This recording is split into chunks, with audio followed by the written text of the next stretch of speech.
In a tranquil suburb of Oakwood, a spacious house with a meticulously tended garden stood out among the others. Belonged to Mildred Bennett, a 75-year-old woman renowned in the neighborhood for her sweet kindness and her garden bursting with vibrant flowers. Yet the joy of colors in her garden sharply contrasted with the melancholy silence of her home. Years ago, her children, Roger and Lisa, had moved away. Their once frequent visits dwindled and eventually stopped altogether. Now, Mildred often found herself sitting in an old armchair in the living room, a cup of tea in hand, staring at the family portrait on the mantel. The youthful smiles of Roger, Lisa, and her late husband seemed to belong to another life. "Roger, Lisa, where are you, my dear ones?" Mildred whispered, her voice trembling as tears clouded her eyes. A sudden ringtone shattered the silence. With a flicker of hope, Mildred answered, praying it was one of her children. "Mom, it's me, Roger," the voice on the other end announced. Relief washed over Mildred. "Oh, Roger, it's been so long since I heard your voice," she said, her joy palpable. "We've missed you, Mom," Roger replied, though his tone was rehearsed. "Lisa and I have been thinking we need to spend more time with you. We're considering a visit. What do you think?" Mildred felt a spark of happiness. "Oh, that would be wonderful, my dear. I can't wait." As she hung up the phone, her smile brightened the room. She had no idea that this phone call would mark the beginning of a series of events that would change her life forever. On a cold, dark autumn night, the headlights of a car lit up the entrance to Mildred's house. Roger and Lisa, both wearing concerned expressions, stepped out and walked to the front door. Lisa, the younger, with perfectly applied makeup to mask the marks of time, looked at Roger with doubt. "Do you think she'll believe us?" she whispered nervously. Roger, older and with deep lines of worry etched on his face, looked at Lisa, his gaze stern yet determined. "She has to, Lisa. We have no other choice."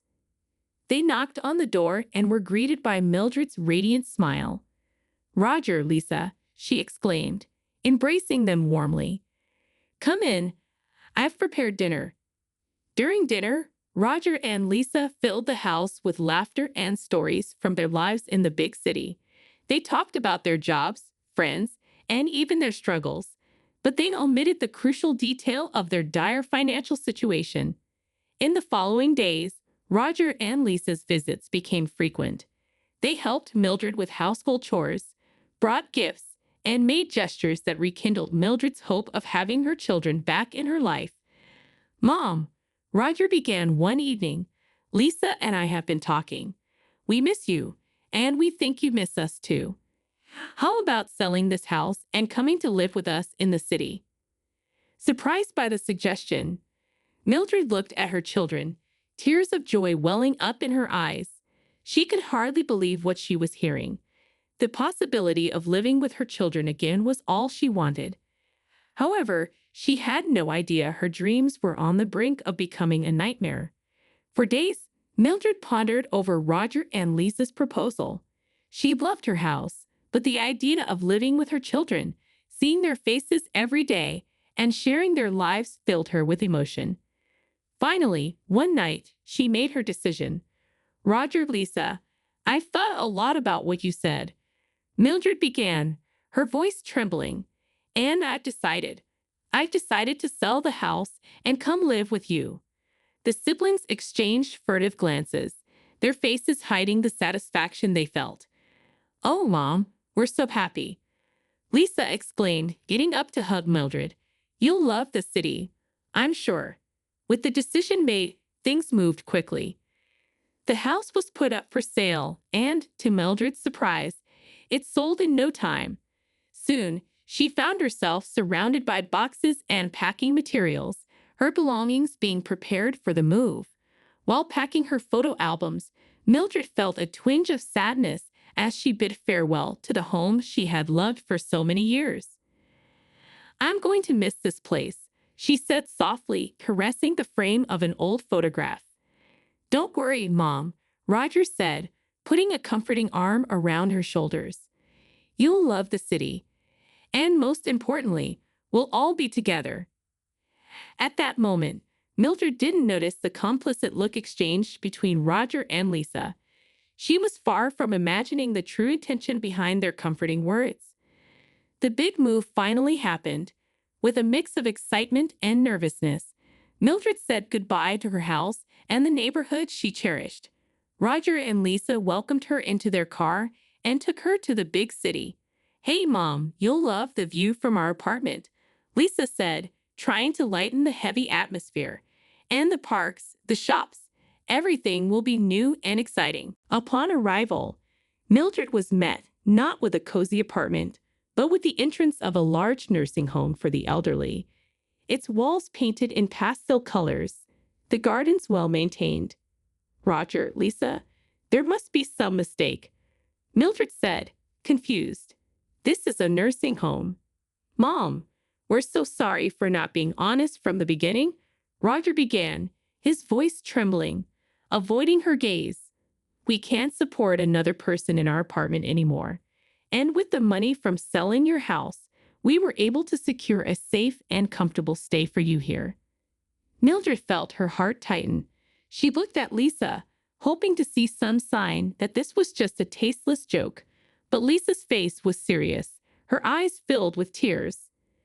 "Mom, we're so sorry," Lisa said, tears streaming down her face. "We promise we'll visit you whenever we can." And so, Mildred found herself alone, abandoned at the entrance of the nursing home. She felt a deep sadness, a sense of betrayal that left her bewildered. With tears streaming down her face, she entered the new place that would be her home, unaware that this sad twist in her life was about to give way to surprising new beginnings. Life in the nursing home was a big change for Mildred.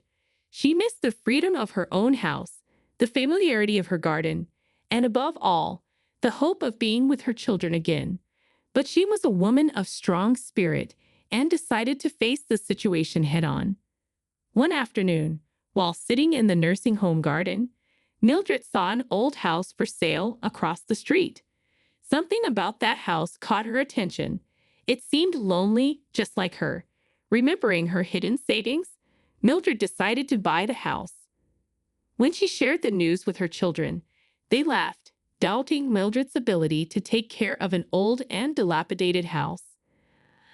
"I am stronger than you think," Mildred said, looking into Roger and Lisa's eyes. "And this will be my home." On moving day, Mildred found herself once again surrounded by boxes, but this time there was a sense of anticipation and hope. Shortly after moving in, Mildred met her neighbors, a young couple with 4-year-old twins. Sarah and Jack were kind and offered help with the necessary repairs in the house.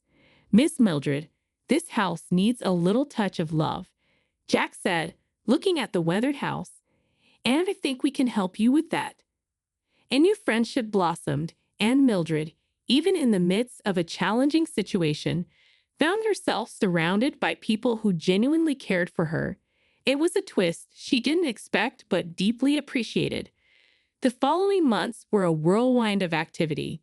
Sarah and Jack, along with their adorable twins Ava and Liam, helped Mildred transform the old house into a home.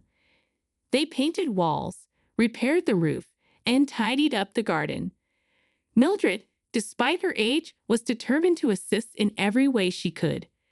"Mrs. Mildred, you need to rest," Sarah scolded as Mildred insisted on helping plant flowers in the garden.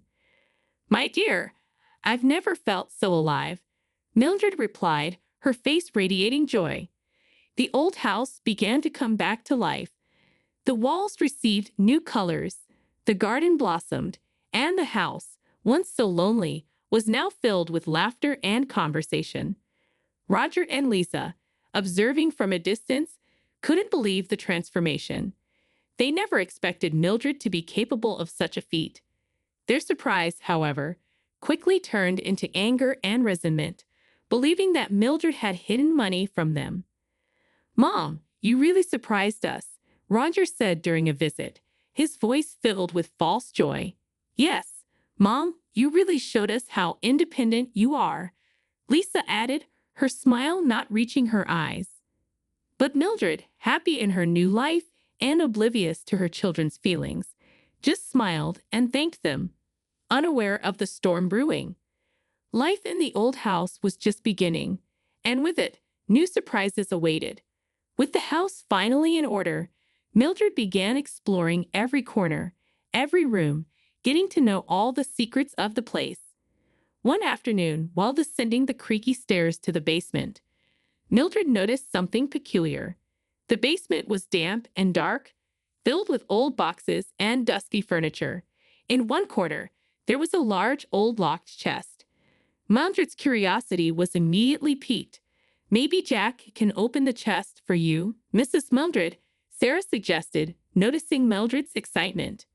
With Jack's help, the chest was opened, revealing a stunning collection of jewels and gold, each piece more dazzling than the last. Mildred was shocked, hardly able to believe the fortune she had discovered in her own house. "It's incredible, Mrs. Mildred," Jack exclaimed, his eyes wide with astonishment. "You are a lucky woman." Mildred, however, was stunned. She decided to keep the discovery a secret, sharing it only with her lawyer, who advised her to keep the valuables safe until she decided what to do with them. Throughout the days, Mildred pondered her basement discovery. The wealth she had found would change anyone's life, but for Mildred, the real value lay in the friendship she had found with Sarah, Jack, and their twins. No amount of money could buy what they had shared.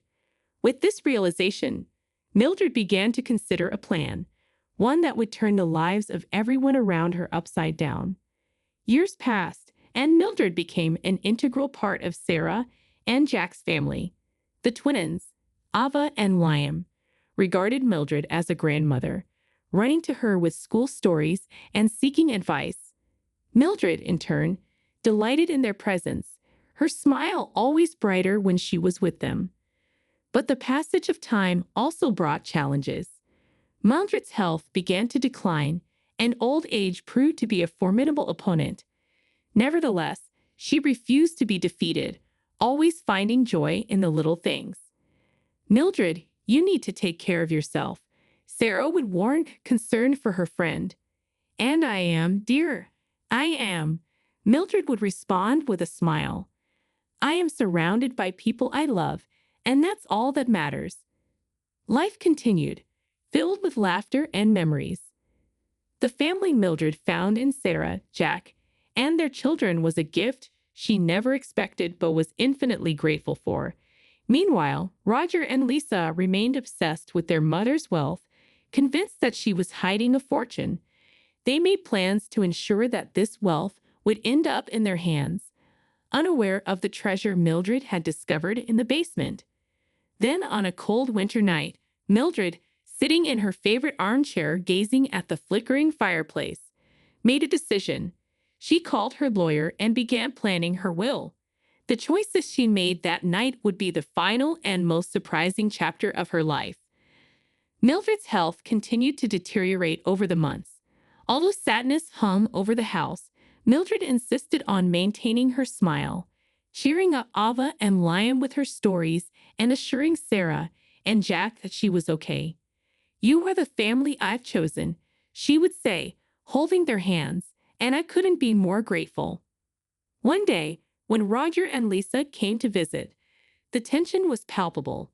They noticed their mother's frailty, and although they were emotionally distant, the reality of the situation hit them like a gut punch. "Mom, you should be in a hospital," Roger said, trying to keep his voice steady. Lisa nodded, avoiding her mother's gaze. "No, my dear," Mildred replied, looking at them with tired yet determined eyes. "This is my home, and it's where I want to spend my last days." Roger and Lisa's visit was brief and awkward. When they left, a strange calmness settled over the house. Mildred looked at them through the window, an unmistakable sadness in her eyes. "I hope they find happiness someday," she whispered to herself. "They deserve it despite everything." That would be Mildred's final encounter with her children. She somehow knew that time was running out, but she wasn't afraid.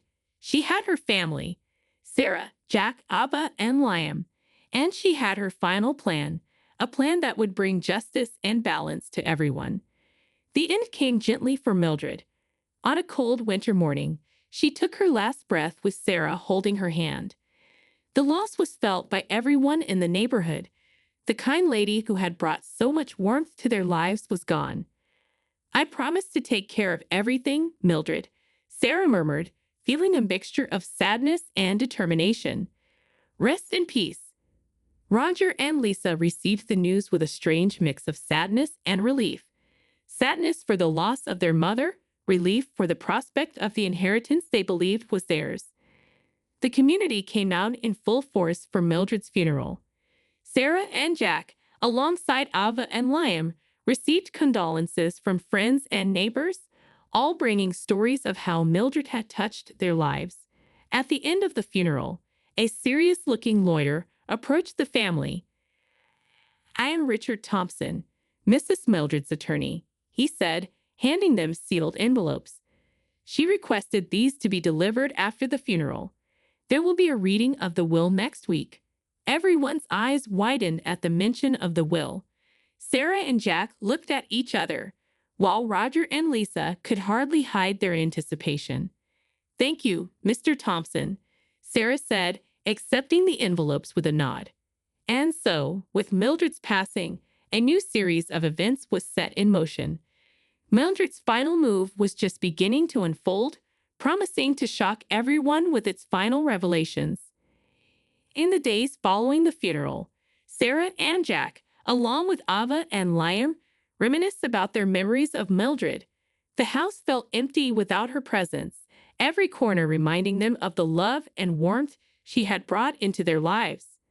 The sealed envelope that Richard Thompson, the lawyer, had handed them sat on the dining table, a constant reminder of Mildred's final message. Finally, one evening, Sarah decided to open it.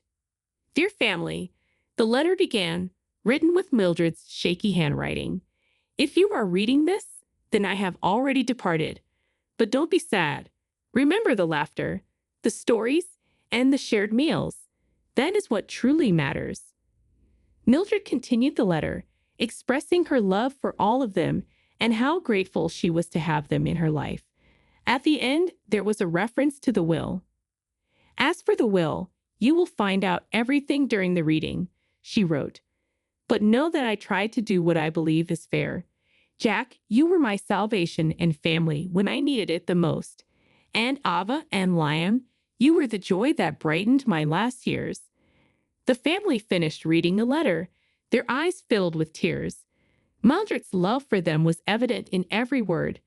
But what did she mean by "what I believe is fair"? The day of the will reading was approaching. Curiosity hung in the air, but so did a sense of apprehension. Mildred's final wishes were about to be revealed, and no one could predict what would come next. The office of esteemed lawyer Richard Thompson was filled with people on that particularly hot summer afternoon. Tall, expansive windows allowed golden rays of sunlight to bathe the room, casting long shadows on the polished wooden floor. Sarah and Jack, Roger and Lisa, along with a few other community members who considered themselves close enough to Mildred to be present, were seated in leather chairs that creaked at the slightest shift in weight. The hum of the air conditioner was the only audible sound, a tense symphony of expectation hanging in the air thick like fog. At the center of the room, Richard stood behind a dark mahogany desk, sunlight reflecting off its polished surface and accentuating the grave expression on his face. He picked up the thick envelope containing Mildred's will, and everyone held their breath, waiting for him to speak. "Ladies and gentlemen," Richard began, his voice filling the room and echoing off the stone walls, "I am here to perform a duty of utmost importance and sensitivity, to read the last will and testament of our esteemed Mildred Bennett." He paused, looking at everyone present, and continued, "If you are ready." There was an air of palpable tension in the room as Richard began reading the document in his hand. The words were clear and unequivocal. To Sarah and Jack Robinson, I leave my residence and all my personal belongings, Richard read aloud.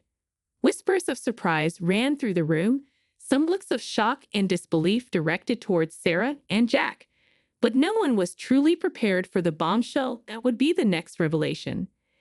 As for my accumulated fortune in jewelry, gold and diamonds, Richard continued, pausing for dramatic effect before announcing, with a monetary value equivalent to several $1,000,000. The room erupted in hushed whispers, the previous tension evaporating and being replaced by palpable shock. And so Mildred Bennett's final wishes began to change the course of everyone's lives in that room. Exactly half of my fortune, Richard's voice echoed through the room, adding weight to the following words, shall be generously donated to the Pine Grove Elderly Home, the place where, under different circumstances, I would have spent my last days. Roger and Lisa swallowed hard, each word of their mother's will undoing the premise of an easy inheritance and carefree life. Looks of surprise and disbelief were exchanged, while Sarah and Jack exchanged glances, nodding in silent understanding of Mildred's intentions. Richard continued, this time with a trace of hesitation in his voice. And the other half of my fortune. He paused for dramatic effect, his eyes sweeping the stunned faces in the room, shall be designated for Sarah and Jack's children, the young Ava and Liam. The silence that followed was almost deafening. The air was charged with surprise and shocking disbelief. Roger and Lisa seemed to have lost all color, their dreams of quick wealth crumbling like a house of cards. Sarah and Jack, on the other hand, looked at each other, their eyes wide with incredulity as they tried to grasp the magnitude of Mildred's generosity. In the end, Richard concluded the reading, choosing his words carefully. Mildred left a final message for her biological children, Roger and Lisa. He paused, taking a deep breath before continuing. I hope you find the happiness you seek, and remember, money is not the source of joy. True joy comes from the people we love and how we treat others.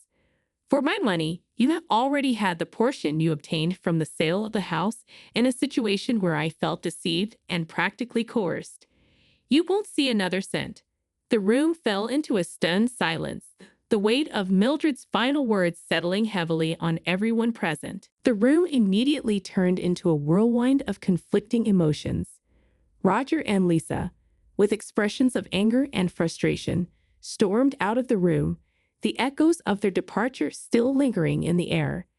Sarah and Jack were practically immobile, struggling to process Mildred's unexpected generosity. One thing, however, was clear. Mildred's final wish had turned everything upside down, and nothing would ever be the same again. Roger and Lisa were furious. How dare Mildred leave the majority of the fortune to strangers and to an elderly home? They considered themselves her children, regardless of how they had treated her in recent years.